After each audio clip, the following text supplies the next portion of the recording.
Hello, everybody. Welcome into DawgNation Daily, presented by Engineered Solutions of Georgia. My name is Brandon Adams. It's good to have you with us. We're having a fun show today, and obviously we'll have more time to unpack some of this on the podcast edition of our program coming up later on today. But Connor Riley here in just a few minutes. A lot to get into with Connor, and I guess as a way of setting all of this up, let me just let you know that we are on the way towards what could be a really fun next 30 days or so, maybe a little longer than that, when it comes to UGA recruiting. You may have seen a lot of this stuff online over the last couple of days. A lot to pay attention to. Very, very close to a top three for Tony Grimes, the five-star cornerback out of the state of Virginia. It's widely assumed that Georgia will be in that top three. May 31st is the day that's slated to come out, and obviously Georgia fans really excited about that as Georgia gets its turn it back during this recruiting buildup that we've seen really certainly sweeping the country to a degree, but heavily intense here in the SEC footprint during the coronavirus shutdown. Georgia's turn on all of this may be coming up. As I said before, a top three coming for Grimes. That's worth paying attention to. However, maybe the biggest news, though, is at least hinted, I would say, at social media. I'm not always great at deciphering the meaning of some of these things. But Smile Mondon has put out a video sometime in June. It looks like Mondon could be ready to make an announcement. That's obviously one of the key names for Georgia. Linebacker is a position of need for Georgia for the 2021 class. Mondon's arguably the best available there. So sometime in June, looking for a big announcement from Smile Mondon, still feeling like Georgia's very much involved in that. And honestly, compels me to admit a chance to maybe take the Tennessee Vols down a peg or two, because you may have seen Mondon's name showing up on some of those Tennessee message boards as of late. The flurry of three-star commitments that Tennessee has earned over the last couple of weeks is all of a sudden giving them the confidence to think they're ready to go, hand-to-hand combat with Georgia over a player like Mondon. We'll see how that works out for the folks up there in Knoxville. And then, of course, not to be forgotten here, Jamari Richie is also getting close to an announcement there as well. Georgia, a part of his final group, and also middle of June or so, Richie's slated to make an announcement there as well. So you've got a good number of players kind of working their way towards at least a winnowing down of their finalists. Mondon's case, maybe an announcement, and don't forget to watch Jamari Richie and all of this as well. So we'll talk to Connor Riley more about this coming up in just a moment. And I want to get into the aftermath of the Zack Evans news. That, when we spoke on the video yesterday, the Evans stuff was just Twitter rumors. Hey, did you hear Evans may be going to TCU? By the time we went off air on video, it was official. Evans had announced his TCU commitment. I kind of focused a large portion of our podcast yesterday on the Evans situation. As you might imagine, Florida fans, Tennessee fans took a little umbrage with my take on all of this. So we'll let Connor join us here in a moment, and I'll explain to him why I think I am absolutely correct in my assertion of how all of this played out for Georgia compared to Tennessee and Florida. We'll do all that coming up. Of course, before that, I'll remind you really quickly that DawgNation Daily today is brought to you by our friends at Engineered Solutions of Georgia. Now, ESOG is a proud partner of UGA. That right there makes them incredibly fun to do business with. The whole team over there, Jay, Derek, these are guys that are big UGA guys. They're big friends of ours here at DawgNation. They're just fun to hang out with, fun to talk with, and they are experts at two very important things: foundation issues, waterproofing issues. You're at home a lot more right now.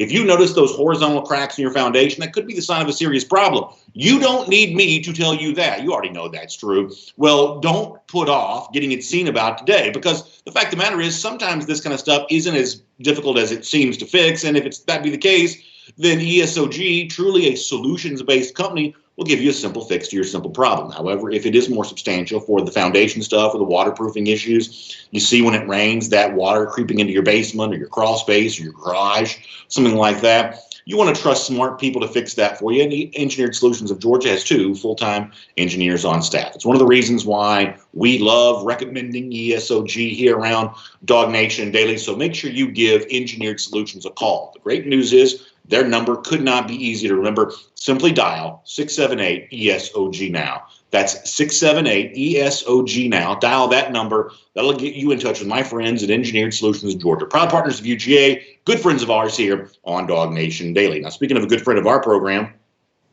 we'll get ready to say hello to him right now. It is Connor Riley from DawgNation.com, a guy who was in on the Evans news a bit yesterday, and we'll begin with that here today and kind of roll into some of the other recruiting stuff over the course of the time of our conversation here. Connor, welcome into our program. We appreciate you being with us here today. BA, good to see you and your beard. Hope everyone at home is having a great Tuesday. They had a great Mother's Day over the weekend. Hope everyone's doing all right.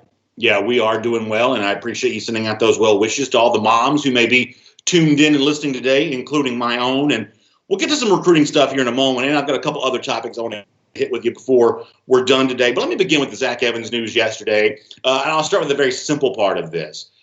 You know, I've long lamented the fact that Georgia seemingly wasn't going to make room for Zack Evans on campus. I've said before I would have given him a second chance. I'm a believer in second chances. In a lot of cases, I'm a believer in third and fourth chances. I just think young men are better with football in their lives. I want to give the gift of football to as many people as I can. So I'm very much on clear and on record. I never learned anything about Zack Evans, whether on the record or whispers, that would make me turn my back on him, and that's just the way that I feel about that. However, if he could not be at Georgia, the fact that he's way out west in Fort Worth, Texas, that's about as happy an ending as Georgia fans could have hoped for, right? He gets a chance to play football. I don't think anyone wants to take that right away from him, and he's doing it a long way from here. And unless there's a rematch of the 2016 Liberty Bowl at any point in time, the odds are Georgia will never see Zack Evans on the field. So essentially all is well that ends well, right?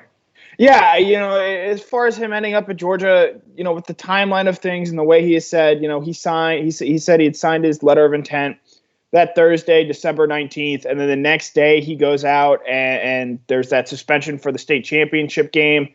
And I think that was the final straw for Kirby Smart, and he sort of laid out pretty emphatically why character matters in sort of his National Signing Day press conference, and that, to me at least, I think justified why I don't think Evans is in the class. But to your point, you don't have to see him 3 times a year in a Florida Gator uniform. You don't have to see him 3 times over the course of his career in that ugly Tennessee orange. So from that standpoint, I think you have to, if you're a neutral observer of Zack Evans, and I do think he deserved a chance to play college football. It just was not at the University of Georgia. I think TCU is the best case for him. TCU has a great track record of developing guys for the NFL level. They actually led the Big 12 in draft picks this year, and I think hopefully this can work out for all parties involved, and he can go on to have a good college and hopefully NFL career for the Horned Frogs. So if we stipulate that, and I agree with almost everything you said there, I think the real news involving Evans is everything that sort of happened from December on. Coaches have lied before, and coaches have used off-the-record conversations to spin something in their favor before.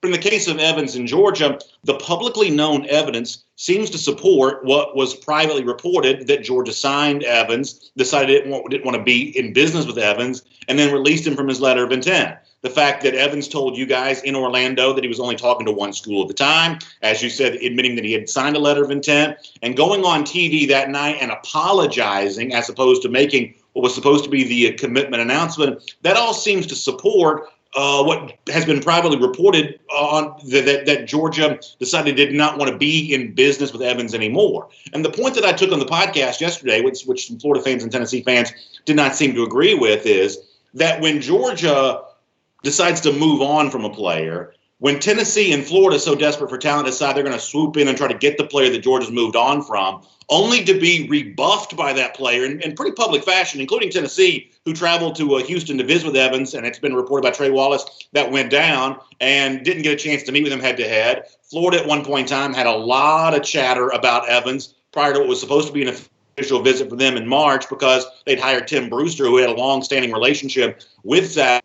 Evans. When Florida and Tennessee get caught trying hard for a player that Georgia decided to move on from, only to not get that player, I do think that's a bad look for both Tennessee and Florida. And I have no problem saying, to me, that comes across as a PR fail.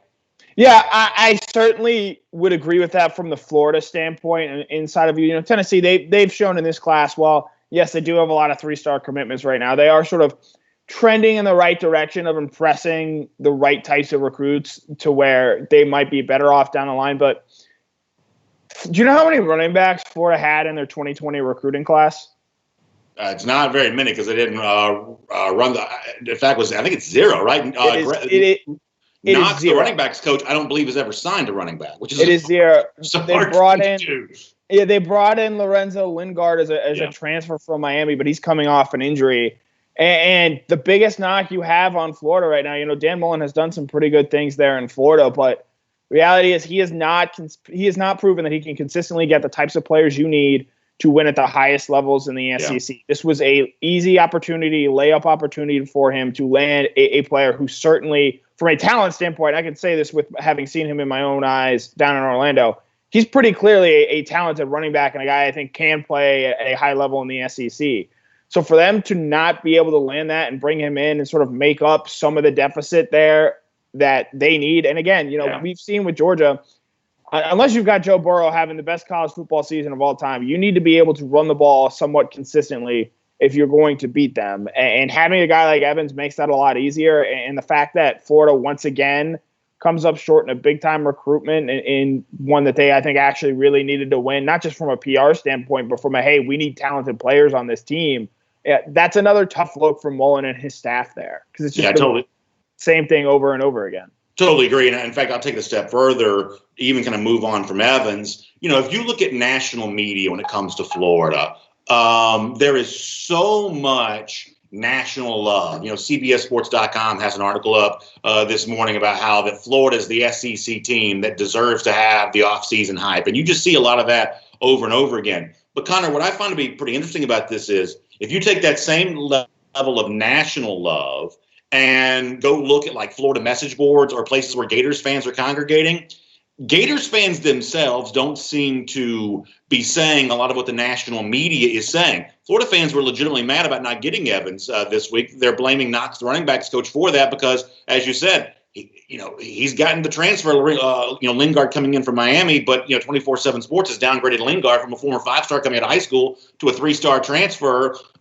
There's been all kinds of weird stuff going on with the offensive lineman that went to Miami, that Florida fans themselves don't seem to be buying into their own hype quite as much as the national media is pushing that on the rest of the country. And I find that to be a bit interesting.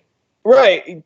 The national media they don't really get into the nitty gritty. Very rarely do they even look at the recruiting rankings other than outside of early signing day and national signing day. Whereas I think the message board people sort of follow the program more closely. And as a sharp guy, Brandon Adams likes to say, the recruits always know this stuff first. And what does it tell you where they can't seem to get elite recruits on a consistent basis? That tells me that these elite guys that think, I'm going to be playing in the NFL in 3 years, don't think all that highly of what Dan Mullen might be able to do for them when they get to the NFL level. Obviously, he's had a good track record of developing defensive talent in Dak Prescott at Mississippi State, but those super elite guys, those guys who are ready from a day one to make an impact for you, just don't seem to think that Florida is the place for them. I think that's really well said. Speaking of recruits, I think it's really interesting what's about to happen for Georgia here over the course of the next couple of weeks. Certainly, it seems like UGA is about to have its turn at bat in terms of some really big names. Tony Grimes getting ready to announce his top 3. Everyone expects that Georgia's going to be in that list when it comes out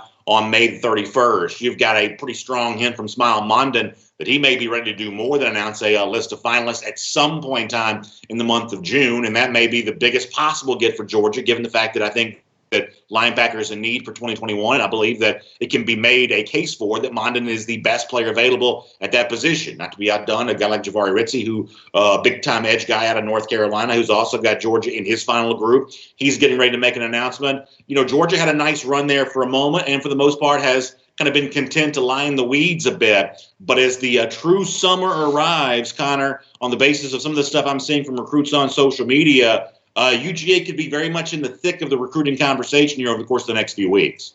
Yeah, Bud Elliott last week had a very interesting piece for 247 Sports, sort of detailing, there are a lot more just committed prospects right now than there would be in a traditional year, and that could lead to more decommitments on the back end. I think with Georgia sort of sticking at 7 recruits for the past couple of weeks now, that sort of leads me to believe that they're not looking for guys who are going to bounce in and out of the class. They're looking for guys who are going to stay committed, no drama, sign on the dotted line in early December, and sort of have it be done with there. So as we get into the summer and we get past sort of this first time period of, COVID-19 and all that comes with it, these guys that are waiting a little bit longer to make their decision are probably more likely to stick with it. So from that standpoint, you have to like where Georgia stands with Tony Grimes, number 1 cornerback in the country, who's going to announce the top 3. And I'd be pretty surprised if Georgia wasn't in there. Yep. You've already got them in the top 3 with James Williams, the number 1 safety in the country. And I'd just add No program has ever landed the number one safety and the number one cornerback in the same class, and I think there's a very good chance that Georgia's able to do that this class. Yeah, you had that stat the other day. I don't mean to cut you off, but I thought that was a very interesting stat. You had that the other day, and I thought, well, that's a real eye-opener. That could be something certainly worth paying attention to going forward. And then Shmuel Munden, who, with Barrett Carter seemingly trending towards Clemson now, I think he far and away becomes perhaps the most important recruit that Georgia needs to land, just given the need at that linebacker position and what Munden could potentially offer at the next level. So it's probably a good thing for Georgia long-term if you don't like decommitments, that they've been a little bit quiet now and things are potentially going to start pick up as the summer goes along. Yeah, I've told Jeff before, and I've told our audience before, that the new recruiting momentum is not taking commitments. Alabama is an example of this, and I wish that weren't true as a Georgia fan, but the fact they're sort of sitting there content to have a wide-open class right now isn't a sign of weakness, it's a sign of strength. I think that Georgia's very much the same way on that. We've seen the deliberate process work out well for Georgia in the past. That's an example. And by comparison, Tennessee here, and I've been the first to give some credit to Tennessee for the recruiting work that it's done. But when you see the huge number of commitments, I believe it's over 20 now for the Vols, one of two things are going to be true. Either Tennessee's going to be content with the class that it has, and where it ranks now is not where it's going to rank at the end once other programs do their real recruiting work, or Tennessee is going to try to move on from some of the players that it's got in its class right now to upgrade when opportunities become available. But as you said, Connor, because of the fact that Tennessee has manipulated this news cycle so well to its advantage, Jeremy Pruitt's gotten a lot of mainstream national attention. I think that door swings both ways. Mm-hmm. If you then move on from these players later on in a way that every program has, honesty compels me to bet also Georgia. But for the most part, when programs have done that in the past, they've done that quietly because A, the national media doesn't understand what's going on, and B, it's just below the surface enough not to really draw a lot of attention. But because all these commits for Tennessee have gotten attention, if the Vols try to upgrade and move on from some of these lower-rated players, I think the PR benefit they've got now may turn into a bit of a ding later on because of how noisy they've chosen to be during this otherwise barren wasteland of sports news.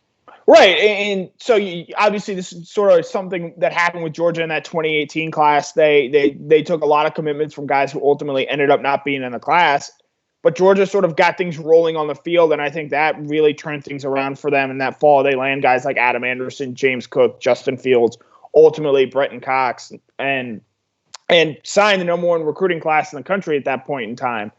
With Tennessee, looking at their schedule as currently constituted right now, and who knows what that'll look like when the season actually rolls around, but they have to go to Oklahoma, they have to go to Georgia, they have to host Alabama and Florida, and they have a trip to South Carolina. All very losable games. Let's say they go 1-4 in those games because they're going to be at a talent disadvantage in at least 4 of them. They go 7-5 or 8-4 this season.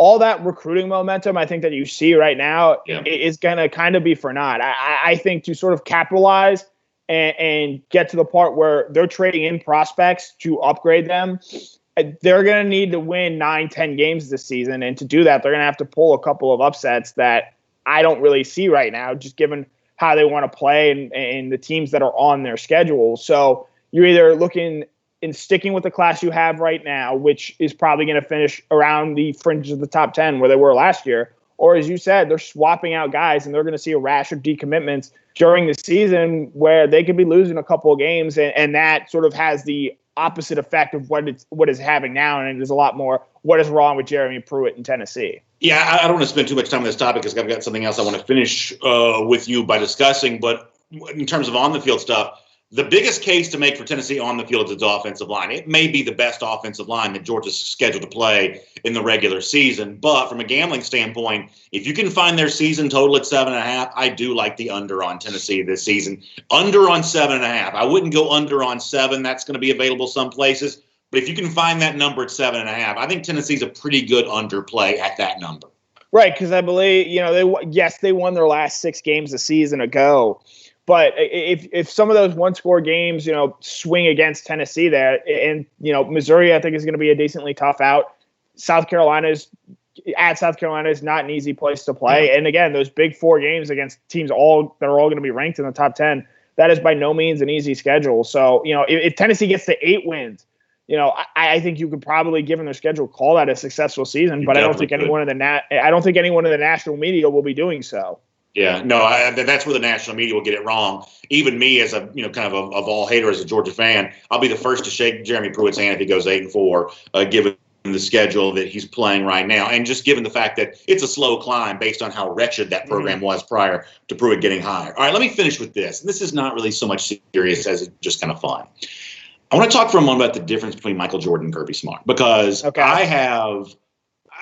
to say that I have loved The Last Dance is like one of the great understatements of all time. It's one of the most enjoyable TV experiences I've had in quite some time. I'm just amazed by how well done it is. Every aspect of it. I'm not a big hip hop guy, but even like the soundtrack, it's just all perfect. It's just so well done. And it's like red meat for someone like me that loved that version of the NBA and frankly doesn't always love the current version of the NBA. I think it's really fun the way that Jordan seemed to make an enemy out of everybody. And I just love that about him. However, I like the opposite part of Kirby Smart a little bit. And I was thinking about this because of that video that's out there of he and Will Muschamp being interviewed together and they're laughing and cutting up. It certainly comes across that Kirby and Muschamp are legitimately friends. They're combatants. They're both coaches in the SEC. Muschamp beat Kirby last year at South Carolina. Typically, I wouldn't like the chumminess that might go on between guys who are supposed to play against each other. I revere the fact that Jordan didn't have as much of that, was always looking to make a foe and an enemy out of everybody. But the fact that Kirby kind of has a friend, and really a good number of friends, he and Bobo are obviously great friends. You can think of other examples there as well. I kind of like that about him. I think the fact that he's genuine enough to be true, real friends, even if it's other guys in the SEC, I think that actually works to Kirby Smart's advantage, especially in comparison to a guy like Nick Saban, who I would assume has no true friends. I don't know, but I think, when it's all said, I'm half kidding when I say that, but it's a lot easier to imagine Kirby chumming around with a bunch of guys. It's just not quite as easy to imagine Nick Saban doing that. Yeah, and that's probably, I think Saban's age plays into that a little bit. I think the really interesting thing and the most eye-opening thing to me was at the end of episode 7, where he was talking about how he pushed guys a certain way, and obviously it's not for everyone, but it was how sort of he felt that he had to go about pushing guys and doing things a certain way to get greatness and to get championships out of them. And I think Saban is sort of in a similar vein there, and hopefully I would like to see that Kirby Smart sometimes does have that on-field same demeanor I think that Jordan has. Mm-hmm. And it's just, it's not winning it's not for everyone. And, you sometimes have to make great sacrifices to do it. And I think Jordan in this documentary has showed some of those sacrifices that he made. To the whole Kirby Smart point, Barkley and Jordan are not friends right now. And they probably should be. And hopefully they one day again are. But, as much as that helped Jordan during his time, sports end at all points, and at some point you have to have friends, and it's good. It is good to see that Smart is at least chummy with some of his cohorts. Are you familiar with John Gordon? He's a leadership guru. He wrote The Energy Bus. That's been cited by the whole thing about the energy vampires and stuff like that. That's all kind of a thing that comes from John Gordon. He had an interesting tweet in the aftermath of the most recent Last Dance where he said it was essentially a warning of be careful that if you try to lead like Michael Jordan, you have to be Michael Jordan. Most people are not. And I guess my point that I'm getting to on this is Jordan's style worked for him, but in college football and the SEC in 2020, that kind of cutthroat win-at-all-cost stuff, when coaches have choices of who they want to work for, when players have choices of who they want to play for, the Jordan style that was so successful for him in the late 90s, I don't think that's a great template for being a college football coach in the SEC in 2020, because there's more power than ever for coaches and players to choose who they want to spend time around. Yeah. The word I want to use to describe Jordan, it's not family friendly. It begins with an A and ends with a hole, but in sort of he that's what he is. And some people can work with that, and he was able to get the absolute most out of that. But I think on a college football level, when you're dealing with kids who right now have a lot more movement than paid professionals do, and might even have more movement if this one-time transfer rule passes next season, you can't rule like that. You can't coach that way. You can't be that kind of way around your players. You have to have a likability factor. I think Kirby has that, just not in front of the media platforms that he is often presented in front of. But I definitely believe that players love Kirby Smart and they love playing for him, even if, sometimes in certain scenarios he can be seen as very demanding or come off as maybe, not the nicest guy in the world. The reality is I think behind closed doors, that is much closer to the person that he is. Very quick before I let you go, I'm curious, you're a good bit younger than I am. Is this Last Dance thing just a thing for my generation, or the 20-somethings liking it too? Oh, we've enjoyed it. It's been cool, like the LeBradford Smith thing where he just made up the whole. That had been the first time that I had heard that story. I think the millennials have enjoyed this a good bit. As someone who didn't really get to see Jordan growing up, the highlight packages are just like some of the stuff he's doing is just absurd, and it served as a good reminder of why he is as revered as he is by so many different people. All right, good stuff, Connor. Thanks for being here, and we'll read you at DawgNation.com, and we may even check back in with you on the show again this week if you've got some time. Yep, as always, great being on here with you, BA.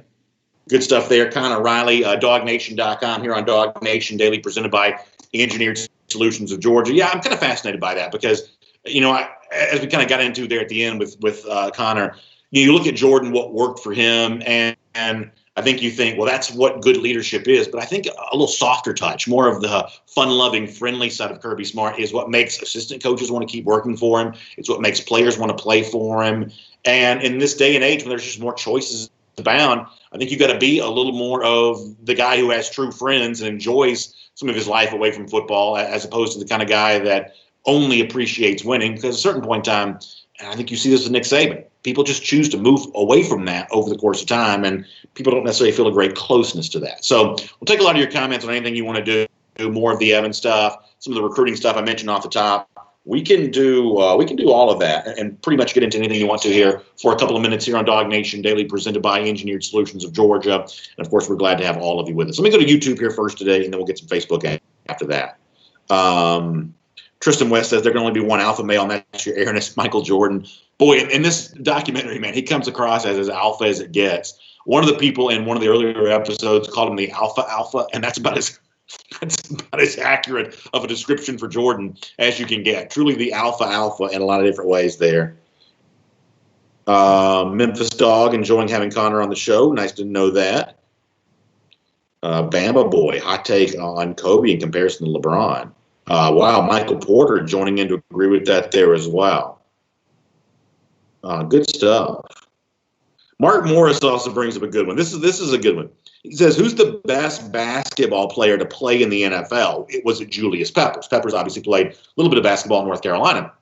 You've also got to think about Antonio Gates, who, am I right to say this? Antonio Gates was not a college football player, a great, obviously, tight end for the Chargers, but Gates didn't play football in college. He was only a basketball player, right? I feel like I'm right about that. Maybe I'm not. So you got to include him in that discussion.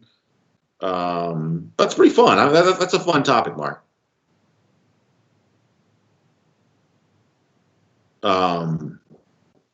Dapper Dan says when it comes to Kirby and Muschamp, the men lived together.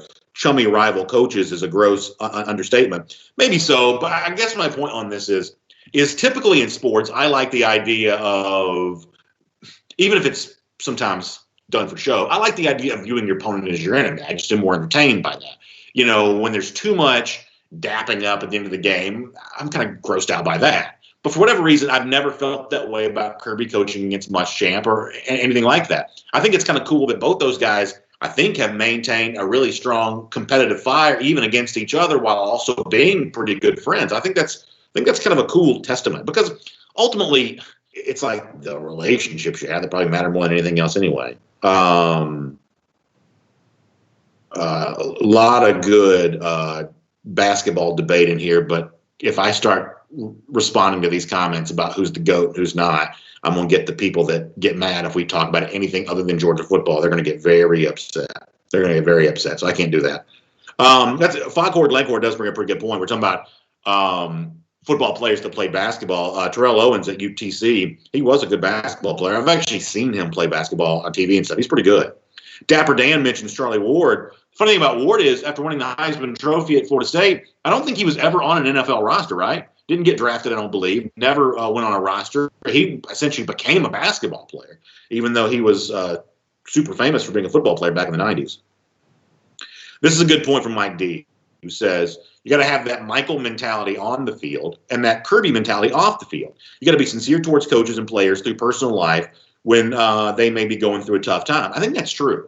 And I think you do have to understand that you just got to be a good sort of crafter of relationships. And this is one of those topics and points that I'll admit I probably changed on a little bit. If you go back and listen to when Kirby first started winning at Georgia, or when Kirby first started being hired, I wanted him to be as much of a carbon copy of Alabama as he could be.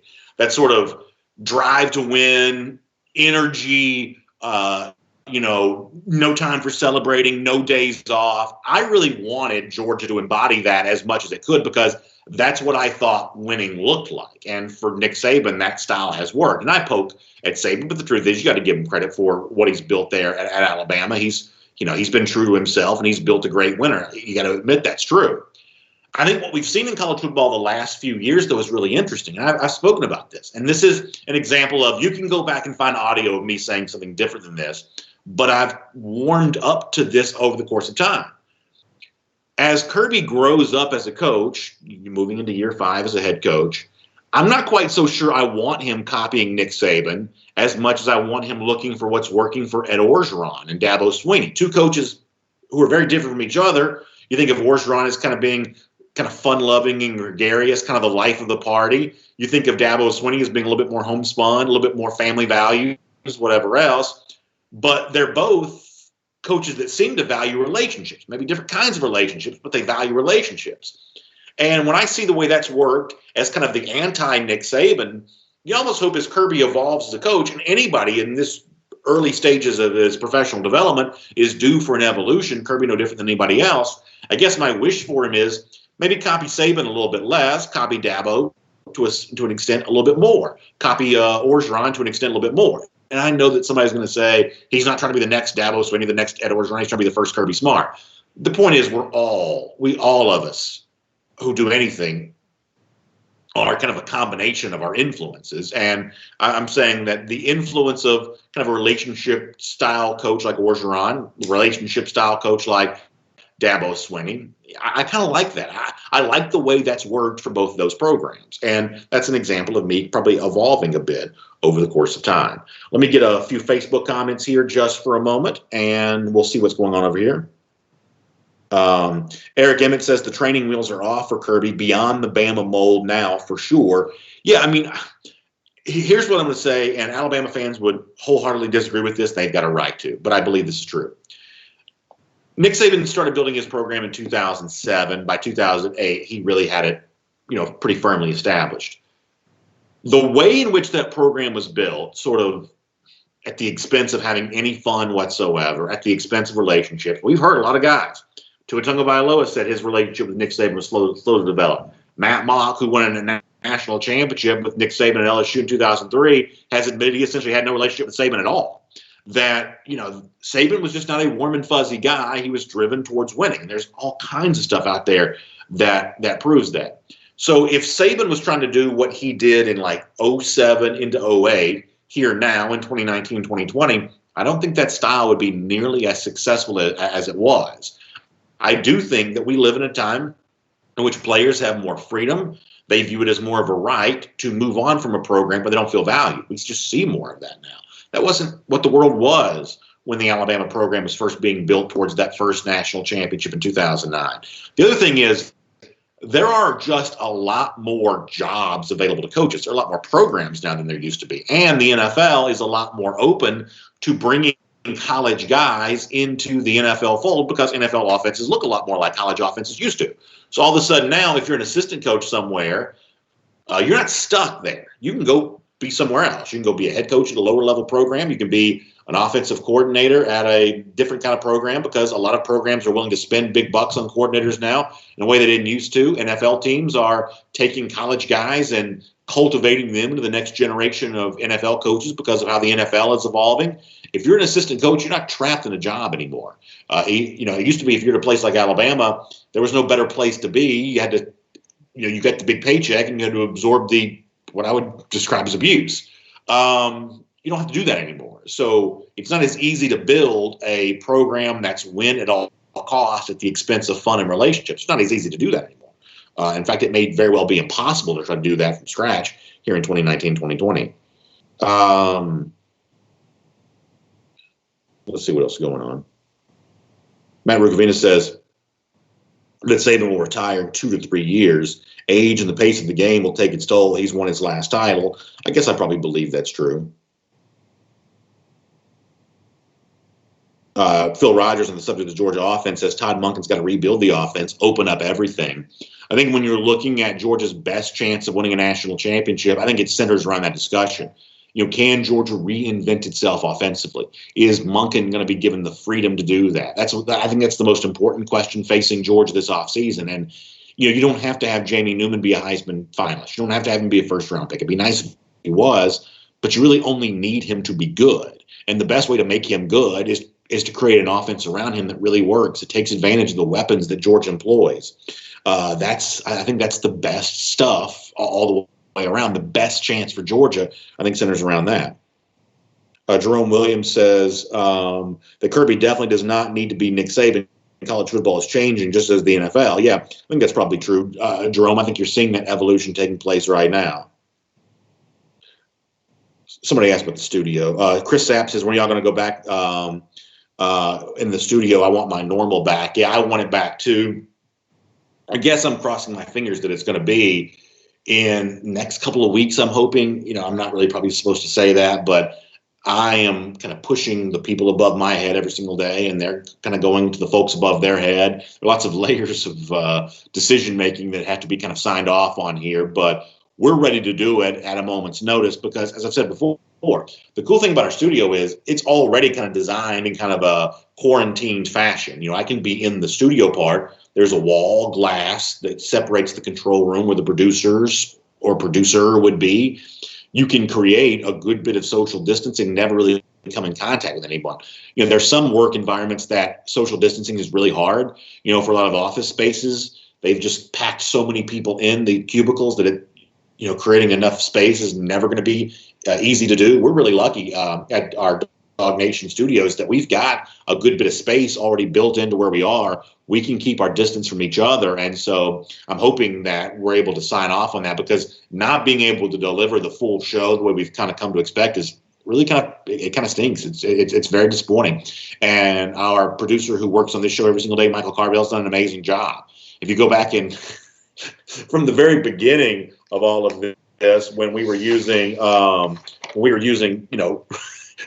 hand-drawn color graphics that my kids had made, to where we are now with nice graphics on the screen again.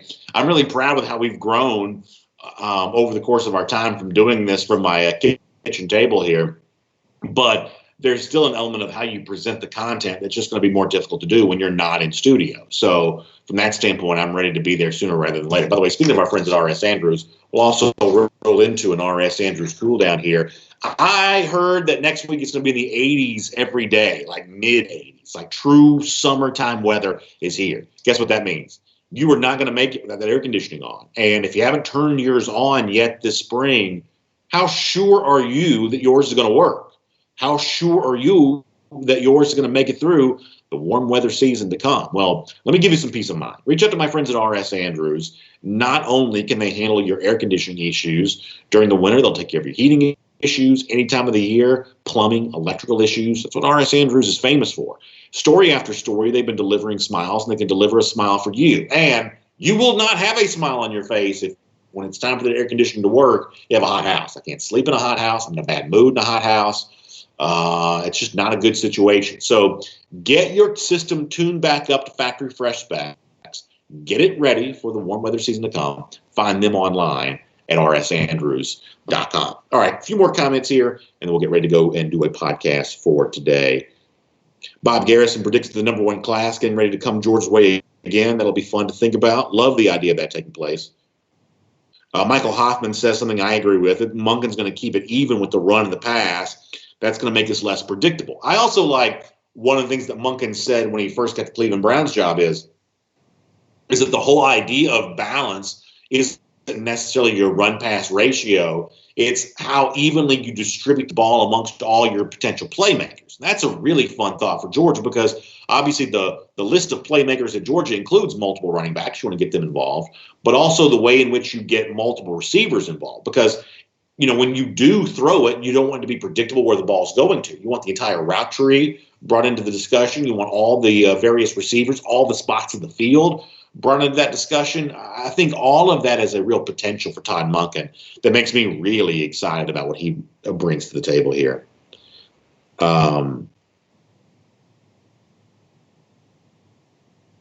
Let's see what else is going on. John Benton. I'm not sure I can read this. It may break our long-standing tradition of not having politics, but he says, my feeling regarding the UGA offense is the same as my feeling on the state's economy. He says, open it up. I'll refrain from comment on that, but it's very funny from John Benton. Very funny. Jacob O'Neill says spring training begins in June for Major League Baseball at home stadiums. Is that official? I know we were getting close to an announcement on that. Is that official? Let's see what else. Kyle Foles working on the list of guys he'd love to see join him in the Georgia class. That's fun to think about. Phil Rogers says, how about going 4 wide and throw deep post patterns plus use the tight end more? I like all of that. Let's see what else is going on. We may have to block somebody on Facebook over here. I apologize for that. Every now and then something kind of slips in over here. Let me get a few more YouTubes and we'll get ready to get out here for today on this edition of the program. SC Dog 47 says, I love the idea of getting the ball to our playmakers in offense. Most of the games don't play out that way. You've got to feed the hot hand, whoever it is that day. I understand where you're coming from on that. I do think, and by the way, yes, my doorbell is ringing right now. That's another one of the reasons why you love the idea of of getting back in the studio. There's no doorbell that rings in the studio, so that's kind of a nice thing to think about. But as far as like distributing the ball to playmakers and feeding the hot hand, I think one of the ways to keep the hot hand is to also keep defenses off balance about what's coming next. And I'm always a big believer in that, but I understand where you're coming from on that.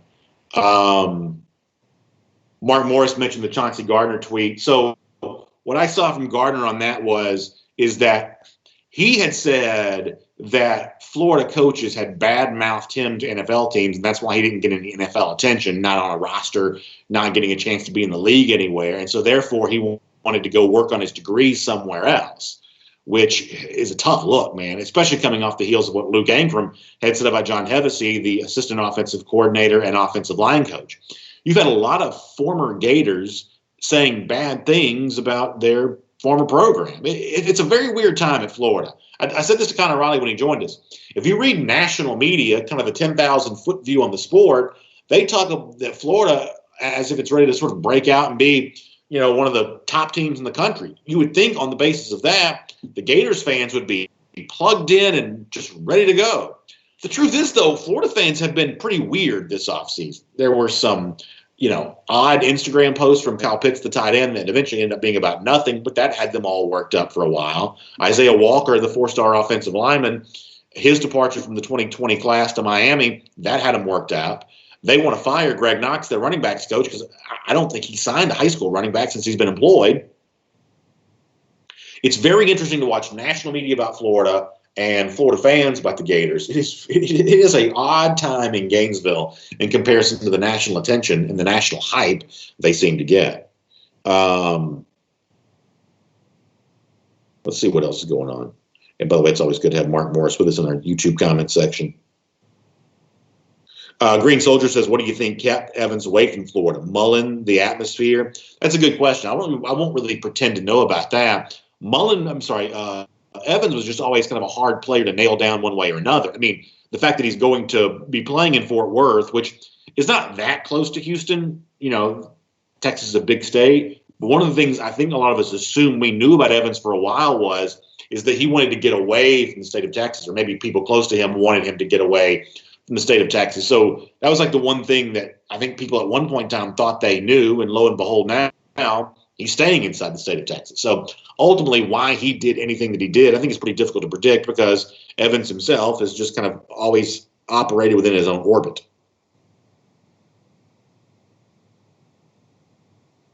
Let's see what else. Jay Shipe says, why aren't you back in yet? You are a part of entertainment that's cleared for back to work, even if George was still in lockdown. Yeah, all I can say is I'm happy and ready to report for duty whenever I'm called upon to do so. I'll leave that one alone.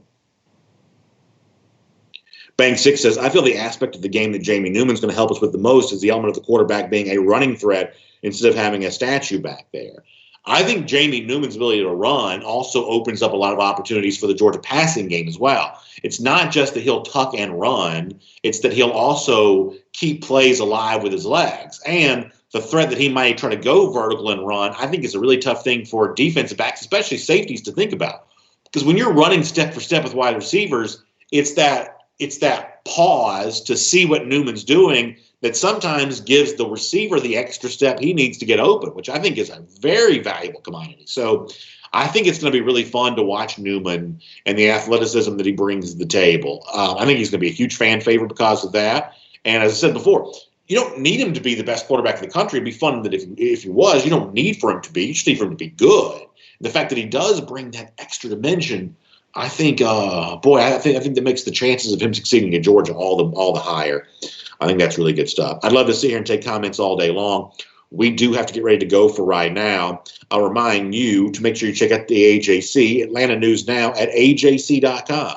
Kind of find out everything that's going on there. Stay up to date on all of the interesting headlines, good stuff in the world of sports, about how the games are planning on coming back. We did have UFC last weekend. We've got a decent amount of golf on the horizon, especially with the return of the PGA Tour in June. You've got some sort of one-off fun events prior to that, some different celebrity-type matchups and charity events coming up. The return of NASCAR is on the way. I think all of this is an important precursor for the return of college football. You can look at that at ajc.com there as well. Also, sad news from the restaurant world in the Atlanta area. Kevin Rathbun, who's one of the great chefs, a couple different Atlanta restaurants of his have closed down. Rathbun Steak's still open, but a couple of them are kind of closing down. And I guess the extension on the lockdown for bars and nightclubs is going to continue. So stay up to date on all the COVID-19 related news at ajc.com. Continue to get your Atlanta news now and coverage of the coronavirus around the state at ajc.com so you can be in the know on that subject. I appreciate all of you being here today on DawgNation Daily, presented by Engineered Solutions of Georgia. I'll have a podcast up for you, a lot more on some of the topics that we hit on today's show, and a lot of fun later on. Of course, the most fun of all is reminding you of our Gator Hater Updater. It's been a long time since those lousy, stinking Gators have beaten the Georgia Bulldogs. In fact, it's been 1,291 days. A great way to close things out today here on DawgNation Daily, presented by Engineered Solutions of Georgia. Y'all have a great day. I'll see you back here again tomorrow at 10 a.m.